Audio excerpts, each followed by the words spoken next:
We doing subject English text of class 7th। ये हमारा 4th period है। The happy prince chapter था। So the swallow flew over the great city and saw the rich making merry in their beautiful houses and while the beggars were sitting at the gets.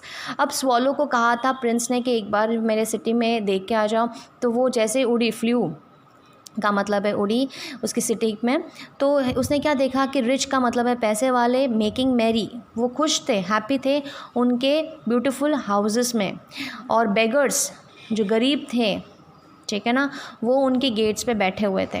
He flew into the dark lanes and saw the white faces of the starving childrens. तो उसने वो जो गलियाँ, जो काली गलियों में, मतलब जो dark गलियाँ हैं, जो मतलब गरीब लोगों की गलियों में वो गया और उसने क्या देखा कि सारे जो बच्चे थे, बहुत से बच्चे जो भूखे थे और उनके सफ़ेद फेसेस हो गए थे।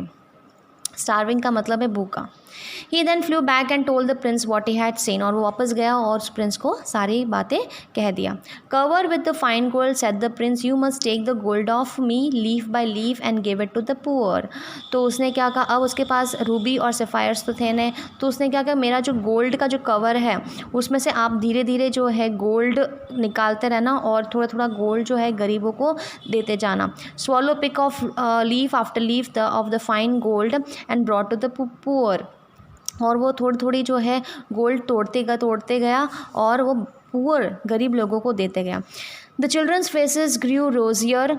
तो छोटे बच्चे हैं, उनके बच्चों के जो है चेहरे अब रोजियर का मतलब है लाल हो गए, मतलब वो खुश रहने लग गए हैं, खाने लग गए हैं। And they laugh and play games in the street. और क्योंकि जो बच्चे भूखे थे तो बिल्कुल उनको खाना नहीं मिल रहा था, तो वो पड़े रहते थे, अब वो खुश थे, खेलते थे स्ट्रीट्स में, रास्तों में।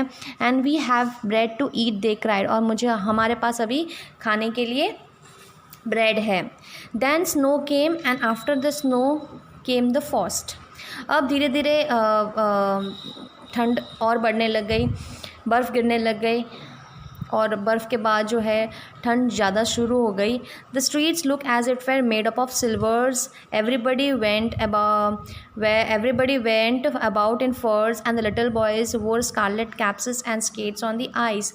अब जैसे स्नो के बाद जो है फ्रॉस्ट आने लग गया। फ्रॉस्ट का मतलब है एकदम से बर्फीला टाइप का जो है एरिया बन गया था।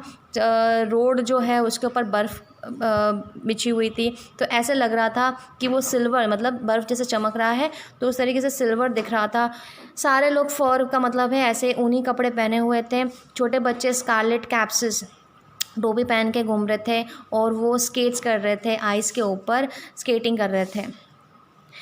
The poor little swallow was dying from the cold, but he would not leave the prince. He loved him too much.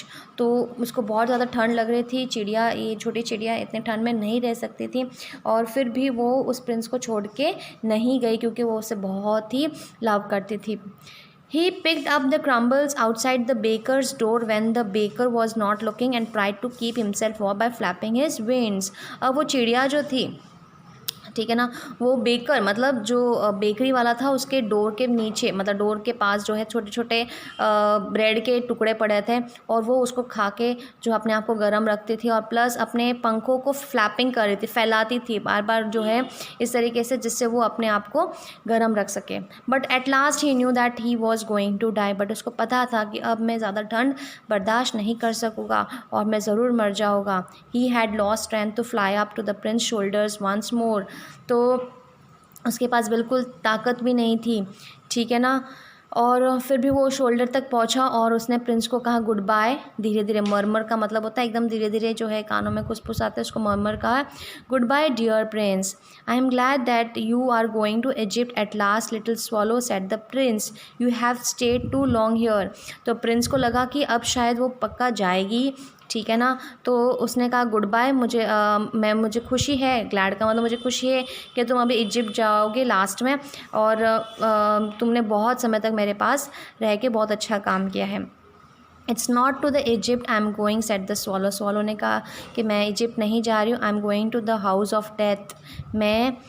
Death is a brother of sleep. तो मैं कहाँ जा रही हूँ, हाउस ऑफ डेथ, मतलब मरने जा रही हूँ, मरने का घर, मतलब यहाँ पे इसमें यह बताया गया कि मतलब मरने को कहा गया कि हाउस ऑफ डेथ कहा गया है कि अब वो अब हमेशा के लिए मर जाएगी और अब ऐसी नींद में जा रही है, ऐसी नींद ले रही है कि वो कभी भी नहीं उठेगी। तो death is the brother of sleep. यहाँ पे क्या बताया गया है कि मरना, जो डेथ है, वो किसका भाई है? स्लीप का भाई है। एंड ही किस द हैप्पी प्रिंस, उसको किस किया और fell down at its feet, और उसके पैरों के नीचे वो गिर गई।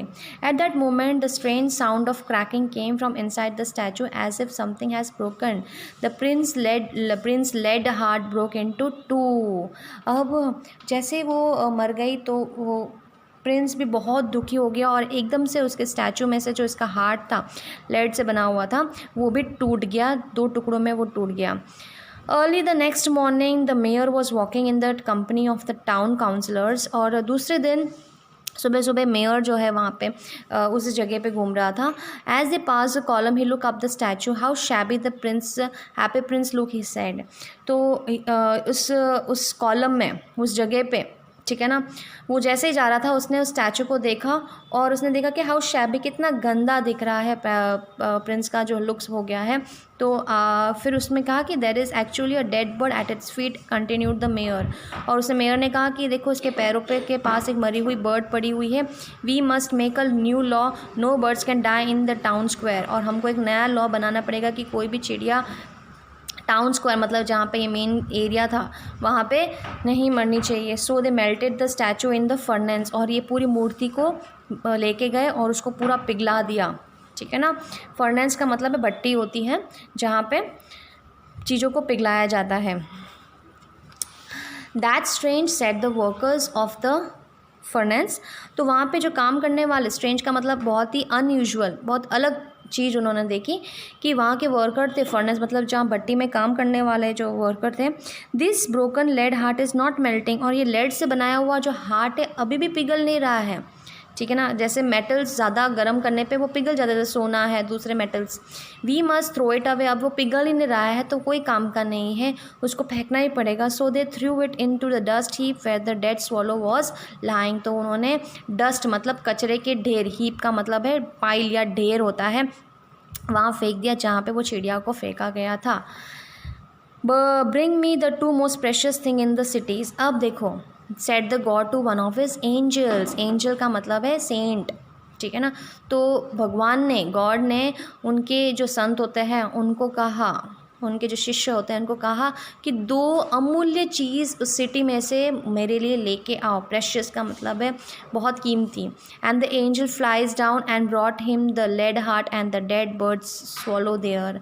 और उन्होंने 2 अमूल्य चीज़ लाई है, उस प्रिंस का हार्ट और मरा हुआ bird. You have chosen, rightly chosen set the God. तो गॉड ने कहा तुमने सही चूज़ किया है। ये दोनों बहुत ही अच्छे थे, इन्होंने अपने लाइफ में लोगों के लिए बहुत अच्छा काम किया है। Now this bird can sing happily in my garden. और अब ये जो चिड़िया मेरे गार्डन में, मतलब स्वर्ग में मेरे गार्डन में अच्छे से गाती रहेगी, और हैप्पी प्रिंस भी मेरे सिटी ऑफ गोल्ड के सिटी में बहुत ही अच्छे तरीके से रहेगा। तो ये अच्छा एंडिंग रहा। अब चैप्टर कंप्लीट है। अब देखो वर्ड मीनिंग्स इस टॉपिक में से आपको देखने हैं। जैसे स्टार्विंग का मतलब भूखा, ठीक है ना, ये आपको ढूंढने हैं। स्टार्विंग के बाद है crumbs, flapping, murmured, glad, shabby, furnace, strange, heap, precious. Okay, तो ये आपको वर्ड मीनिंग्स करने हैं। वर्ड मीनिंग्स करने के बाद हम लोग फिल इन द ब्लैंक्स देखेंगे। Fill in the blanks, the little boy is lying ill with fever and is asking for dash. तो वो क्या मांग रहे हैं? ऑरेंजेस मांग रहे हैं। The bird visited all the public dash monument. A young man was trying to finish a play for the dash theater. The prince said that he had only dash in his eyes, sapphire. The little poor girls, all the matches fallen down and dash spoil. matches जो गिर के spoil हो गई थी. The little swallow told the dash, किसको कहा है? Prince. The bird flew into the dark lanes and saw the white faces of the dash children. कैसे बच्चे थे? Starving. The god said the happy prince can live in the city of dash forever. तो कैसे city थी? Gold की city थी। तो आज हमारा पीरियड ये कंप्लीट हो रहा है। हमारा वर्क देखते हैं। पीरियड 4 का वर्क है। क्लास वर्क में आपको वर्ड मीनिंग्स करनी है। जो अंडरलाइन वर्ड्स है उसकी मीनिंग्स निकालोगे, ठीक है ना। Word meanings of underlined words. इसके बाद होमवर्क में आपको फिल इन द ब्लैंक्स करना है। पेज 9 में दिया हुआ है। यहाँ पे हमारा चैप्टर हमारा 4th पीरियड कंप्लीट हो रहा है।